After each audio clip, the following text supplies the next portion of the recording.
Mēs nācām ar likumdošanas ierosinājumiem, piemēram, ieviest kara nodokli. Tas nozīmētu vēl papildus uzcenojumu šīm precēm, ko pēc tam varētu izlietot valsts aizsardzībai, Sprūdkungs. Aizsardzībai. Lūk, vai šos likuma iniciatīvu koalīcija apstiprināja? Nē, noraidīja. Labi, mēs nācām ar sākotnēji arī ar ierosinājumu pielikt vismaz tos karodziņus klāt, lai pircējs redzētu, kurā valstī šis produkts ir ražots. Noraidījāt, pēc tam pasniedzāt kā savu iniciatīvu. Nu labi, lai tas iet, ja nav nērti, lai to tiek. Bet es domāju, ka par kara nodokli, tā lieta, tak neatmetiet. Tā būtu gan paceļama, gan virzā. Vienotā ekonomiskā telpā, kādā ir Latvija. Eiropas telpā. Lai kāds nepārprot. Eiropas telpā.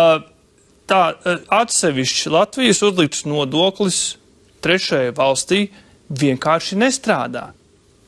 Ja negrib, tad nestrādās. Nevis, ja negrib, un nekad nebūs šāda nodokļa. Un nekad nebūs papildus fizikas naudas, likumi ja jūs nepakļaujas politikai. Ja jūs negribēsiet stiprināt valsts aizsardzību, ieviešot mazliet piegriežot. Ūdens vienmēr tek uz zemāko vietu. Ja tev ir ekstra nodoklis Zimbabvei, bet Igaunijai nav šāds ekstra nodoklis Zimbabvei, tā prece nonāk Igaunijā, un pēc tam kā Igauņu prece nonāk Latvijā bez nodokļa.